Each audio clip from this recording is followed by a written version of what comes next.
بسم اللہ الرحمن الرحیم۔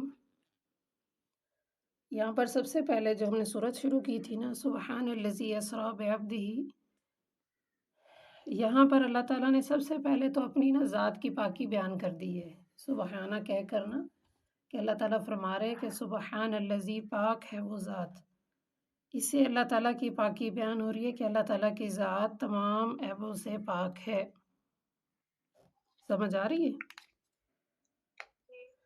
یعنی اللہ تعالیٰ کی پاکی بیان کرنے کے بعد اللہ تعالیٰ بیان فرما رہے اسریٰ بعبدہ لیلاً، کہ وہ لے کر گئے اپنے بندے کو، بندے سے مراد خاص بندہ ہے، خاص بندے کو لے کر چلے مسجد حرام سے مسجد اقصیٰ کی طرف۔ اب اسریٰ اصل میں ویسے تو رات کو ہی کہا جاتا ہے، لیکن چونکہ اللہ تعالیٰ اپنے خاص بندے کو لے کر گئے تھے، اس لیے لیلاً کا ساتھ ذکر کر کے بتایا کہ رات کے وقت اپنے خاص بندے کو لے کر گئے۔ اور آپ صلی اللہ علیہ وسلم نے یہ والا جو سفر تھا رات کے معمولی حصہ میں، مکہ سے 40 راتوں کا یہ سفر طے کیا تھا۔ سمجھ میں آ رہی ہے؟ جو مسجد اقصیٰ سے مسجد حرام سے اقصیٰ کا سفر تھا، اس سے مراد آپ صلی اللہ علیہ وسلم کی ذات ہے، یعنی خاص بندہ مراد ہے جس کو اللہ تعالیٰ بیان فرما رہے ہیں۔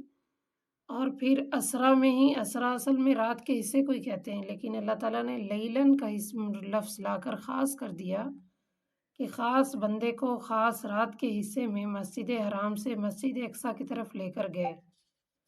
تو یہ جو مسجد اقصیٰ، حرام سے مسجد اقصیٰ کا سفر تھا، یہ تقریباً 40 دن کا تھا، یعنی 40 راتوں کا سفر تھا۔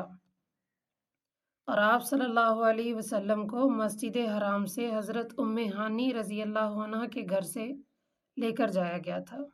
یہ جو سفر تھا نا مسجد حرام سے، تو مسجد حرام سے مراد یہاں پہ حضرت ام ہانی رضی اللہ عنہ کا گھر ہے کہ جس سے آپ صلی اللہ علیہ وسلم کو لے کر جایا گیا۔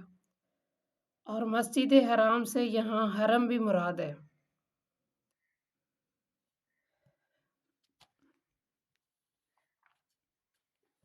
آ رہی سمجھ کے نہیں؟ یہ خاص بندہ ہے، سبحانہ کہہ کر اللہ تعالیٰ نے اپنی پاکی بیان فرما دی۔ پھر آپ صلی اللہ علیہ وسلم یہاں پر مراد ہے جو خاص بندہ ہے جن کو لے کر جایا گیا۔ تو مسجد حرام سے مسجد اقصیٰ کی طرف لے جایا گیا۔ تو مسجد حرام سے ایک قول کے مطابق یہ کہ حضرت ام ہانی رضی اللہ عنہ کا گھر ہے کہ جہاں سے آپ صلی اللہ علیہ وسلم کو لے جایا گیا۔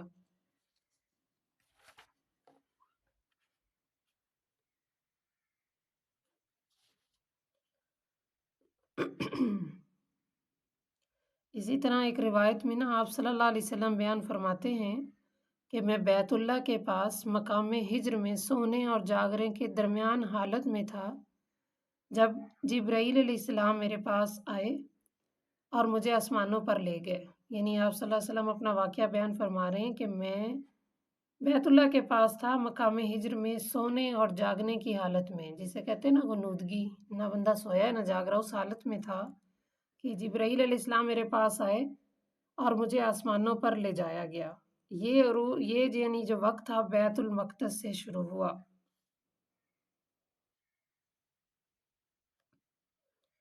آگے اللہ تعالیٰ فرما رہے ہیں بارکنا حولہ لنریہ من آیاتنا، کہ ہم نے اس کے ارد گرد برکت دی تاکہ ہم دکھلائیں اپنی نشانیاں، انہ هو السمیع البصیر، کہ وہ سننے والا اور دیکھنے والا ہے۔ تو یہاں جو اللہ تعالیٰ نے برکت کا ذکر کیا نا کہ برکت دی ہم نے، تو اس سے مراد دین اور دنیا کی برکات ہے۔ جو مسجد حرام ہے نا، اس میں انبیاء علیہ السلام کی عبادت کی جگہ ہے، اسی وجہ سے اللہ تعالیٰ فرما رہے ہیں کہ یہاں ہم نے دین کی بھی اور دنیا کی بھی برکتیں رکھی ہیں۔ اور وہاں پر دین کی برکتوں سے مراد ہو گیا نا کہ انبیاء علیہ السلام کا وہاں عبادت کی جگہ تھی، اور دنیاوی برکتوں کے اعتبار سے فرمایا کہ بے شمار چشمے وغیرہ وہاں پہ ہیں، درخت اور پھل ہیں، اس حساب سے دنیاوی برکت بھی ہے کہ ہم نے دین اور دنیا دونوں کی برکت وہاں رکھ دی۔ آ رہی سمجھ؟ جی۔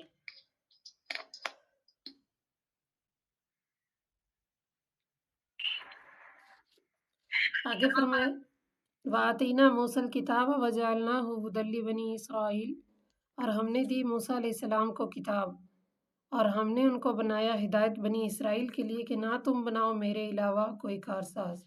یہاں پر اللہ تعالیٰ فرما رہے ہیں کہ ہم نے موسیٰ علیہ السلام کی یہ بنی اسرائیل کی قوم تھی، ان کی رہنمائی کے لیے اپنے پیغمبر یعنی نبی کو بھیجا، جسے موسیٰ علیہ السلام مراد ہیں۔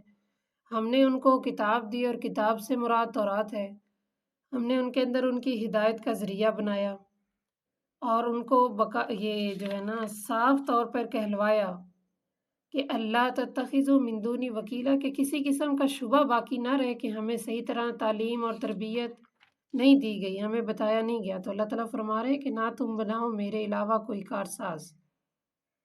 تو یہاں کارساز سے مراد کیسا مطلب رب مراد ہوگا؟ تو اللہ تعالیٰ نے بیان فرمایا کہ کارساز سے رب یعنی وکیل کا معنی ایسا رب ہوتا ہے کہ جس کے حوالے انسان اپنے سارے کام کر دے، یعنی وکیل سے مراد ایسا ہوتا ہے رب جس کے حوالے انسان اپنے سارے کاموں کو کر دے۔ تو یہاں پر اللہ تعالیٰ کا بھی فرمانے کا یہی مطلب تھا کہ تم مجھے اپنا رب مانو اور میرے حوالے سارے کام کر دو، میرے علاوہ کسی کو بھی اپنا رب نہ مانو، یعنی بتوں کی پوجا نہ کرو۔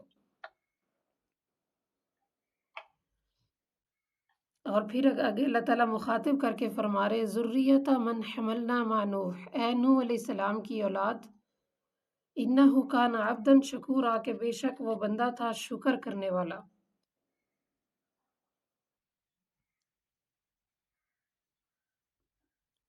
یہاں پہ مشکور اور شکر گزار یعنی مشکور اور شکر کی تعریف ہو رہی ہے۔ شکر کہتے ہیں نعمت کے مقابلے میں دینے والے کی تعریف کرنا۔ شکر کہتے ہیں نعمت کے مقابلے میں دینے والے کی تعریف کرنا۔ تو ایک روایت کے اندر ہے کہ جب بھی وہ کوئی چیز کھاتے، یعنی نوح علیہ السلام جب بھی کچھ کھاتے پیتے تھے تو الحمدللہ کہتے تھے، یہی ان کی اولاد کی صفت تھی۔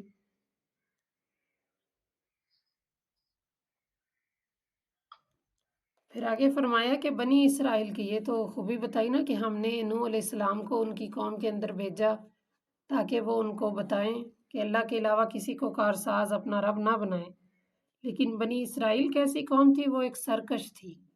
اس کا اللہ تعالیٰ نے قرآن پاک میں خود ذکر کر دیا، وَقَضَيْنَا إِلَىٰ بَنِي إِسْرَائِيلَ، کہ ہم نے فیصلہ سنایا بنی اسرائیل کی طرف بھجوایا کتاب میں کہ تم زمین میں ضرور بھی ضرور فساد کرو گے، اور واقعی انہوں نے ایسا کیا کہ فساد کیا۔ پھر اللہ تعالیٰ نے فرمایا کہ 2 مرتبہ کرو گے، 2 مرتبہ مقید کر دیا، خاص کر دیا۔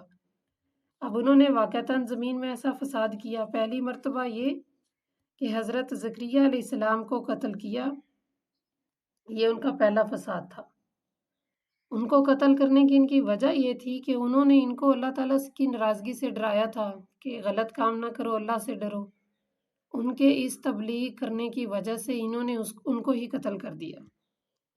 اور دوسری مرتبہ حضرت یحییٰ، زکریا علیہ السلام اور حضرت عیسیٰ علیہ السلام کے قتل کا ارادہ کر لیا۔ تو تبھی اللہ تعالیٰ نے بنی اسرائیل کے ساتھ خاص 2 مرتبہ کا ذکر کیا کہ تم 2 مرتبہ زمین میں فساد مچاؤ گے۔ پہلی مرتبہ انہوں نے حضرت زکریا علیہ السلام کو قتل کیا، اور دوسری دفعہ حضرت یحییٰ بن زکریا علیہ السلام اور حضرت عیسیٰ علیہ السلام کے قتل کا ارادہ کر لیا، یعنی 3 پیغمبروں کو قتل، ایک کو تو کر دیا اور 2 کے قتل کا ارادہ کر لیا۔ اس لیے اللہ تعالیٰ نے فرمایا کہ تم جو ہے نا 2 مرتبہ سرکشی کرو گے۔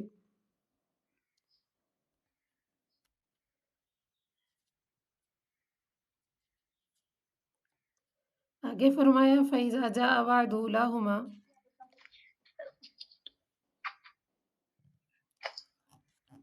آیت نمبر 3 دوبارہ بتا دیں۔ آیت نمبر 3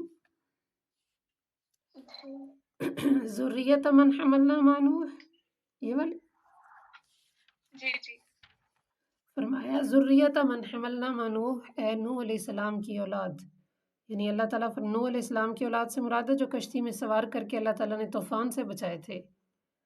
تو ان کو بچانے کی وجہ اور ان کے بارے میں بتایا کہ نوح علیہ السلام تو وہ تھے کہ جو اللہ تعالیٰ کے بہت بڑے شکر گزار بندے تھے، اور شکر کی تعریف یہاں پہ بتائی کہ شکر کہتے ہیں کہ دینے والے کو، یعنی نعمت کے مقابلے میں دینے والے کی تعریف کرنا۔ شکر کہتے نہیں ہمیں کوئی چیز دیتا ہے، کوئی چیز دیتا ہے اس کو نعمت ہی کہتے ہیں نا، اس کے بدلے میں ہم اس کی تعریف کرتے ہیں کہ نہیں، کہ جزاک اللہ، تھینک یو، شکر، تو اسی کا ذکر فرما رہے کہ شکر کہتے ہیں کہ جب بھی نعمت ملے تو منعم کی تعریف کرنا، دینے والے کی تعریف کرنا۔ تو روایت کے اندر آتا ہے کہ جب بھی وہ کچھ کھاتے پیتے تھے، پہنتے تھے تو ساتھ الحمدللہ کہتے تھے۔ آ رہی سمجھ؟ ہاں جی، اس لیے جب بھی کوئی نعمت ملے تو اس کے بدلے میں کیا کہنا ہے؟ ہاں جی، الحمدللہ، ہر وقت شکر کرنا ہے اللہ کا، چاہے وہ چیز تھوڑی ملے یا وہ زیادہ ملے، کیونکہ اللہ کو شکر گزاری زیادہ پسند ہے، تبھی تو یہ انبیاء کی صفت ہے اور اللہ تعالیٰ نے اس کو قرآن پاک میں ذکر کیا ہے۔ آگے سمجھ؟ جی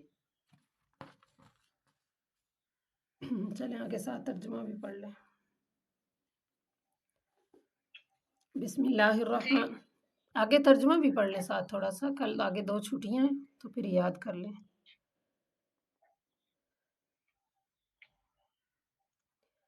وَيَدْعُ الْإِنسَانُ، اور دعا مانگتا ہے انسان، بالشر، برائی کی، دعاءہ، اپنے لیے دعا، بالخیر، جیسے خیر کی مانگتا ہے، اور انسان اپنے لیے برائی کی دعا ایسے مانگتا ہے جیسے اپنے لیے خیر کی دعا مانگتا ہے۔ وَكَانَ الْإِنسَانُ عَجُولًا، اور انسان جلد باز ہے، یعنی جلدی کرنے والا۔ انسان برائی اور اچھائی دونوں کو ہی جلدی طلب کر لیتا ہے۔ آگے سمجھ، وَيَدْعُ الْإِنسَانُ بِالشَّرِّ، اور دعا مانگتا ہے انسان برائی کے لیے، دعاءہ، جیسے وہ اپنے لیے دعا مانگتا ہے، بالخیر، خیر کی یعنی بھلائی کی۔ وَكَانَ الْإِنسَانُ عَجُولًا، اور انسان ہے جلد باز یا جلدی کرنے والا۔ وَجَعَلْنَا اللَّيْلَ، اور ہم نے بنایا رات کو، وَالنَّهَارَ، اور دن کو، آیتین، 2 نشانیاں، فَمَحَوْنَا، اور ہم نے محو کر دیا، آیت اللیل، رات کی نشانی کو، وجعلنا، اور ہم نے بنایا، آیت النہار، دن کی نشانی کو روشن، تاکہ تم تلاش کر سکو، فضلا من ربکم، اپنے رب کا فضل، وَلِتَعْلَمُوا، اور تاکہ تم جان سکو، عدد السنین والحساب، سالوں کی گنتی کو اور حساب کو۔ یعنی اللہ تعالیٰ فرما رہے کہ رات اور دن انسان کی زندگی میں 2 نشانیاں ہیں۔ فَمَحَوْنَا، پس ہم نے محو کر دیا یعنی گم کر دیا رات کی نشانی کو، وَجَعَلْنَا، اور ہم نے بنایا دن کی نشانی کو روشن، تاکہ تم تلاش کر سکو اپنے رب کے فضل کو، اور تاکہ تم جان سکو سال کی تعداد اور اس کے حساب کو۔ وَكُلَّ شَيْءٍ، اور ہر چیز، فصلناہ، ہم نے اس کو کھول کر بیان کر دیا ہے، تفصیلا، تفصیل کے ساتھ، اور ہر چیز ہم نے اس کو کھول کر بیان کر دیا ہے تفصیل کے ساتھ۔ وَكُلَّ إِنسَانٍ، اور ہر انسان، أَلْزَمْنَاهُ، ہم نے ڈال دیا ہے، طَائِرَهُ، اس کا اعمال نامہ، فی عُنُقِهِ، اس کی گردن میں، یا ڈال دیں گے اس کا اعمال نامہ اس کی گردن میں، وَنُخْرِجُ، اور نکالیں گے اس کے لیے قیامت کے دن، کتاباً، اس کا اعمال نامہ، یلقاہ، جس کو وہ دیکھے گا یا اسے ملے گا، منشورا، کھلا ہوا، یعنی ہر انسان کہ ہم ڈال دیں گے اس کا اعمال نامہ اس کی گردن میں، اور نکالیں گے اس کے لیے قیامت کے دن اس کا اعمال نامہ، کہ وہ اس کو جب ملے گا اس کو دیکھے گا کھلی ہوئی کتاب کی طرح، یا کھلا ہوا دیکھے گا۔ لکھا کیا ہوگا، اقرأ کتابک، کہ پڑھ اپنے اعمال نامے کو۔ کتابک سے مراد یہاں اپنا اعمال نامہ ہے، یعنی پڑھ اپنی کتاب کو، کفا، کافی ہے، بنفسک الیوم علیک حسیبا، تمہارا نفس ہی آج کے دن حساب کے لیے تم پر کافی ہے۔ یعنی اللہ فرما رہے ہیں کہ جب تمہیں کہا جائے گا اقرا کتابک، کہ اپنا اعمال نامہ پڑھو، کفا بنفسک، کافی ہے آج کے دن تمہارا اپنا آپ ہی، علیک حسابا، تمہارے اوپر حساب کے لیے۔ من اہتدی، جس نے ہدایت پائی، فإنما یہتدی لنفسی، پس بے شک وہ ہدایت پائے گا اپنے ہی نفس کے لیے۔ ومن ضل، اور جو گمراہ ہوا، فإنما، پس بے شک، یضل، وہ گمراہ ہوا، علیہا، اپنے آپ کے لیے، یعنی اپنے نفس کے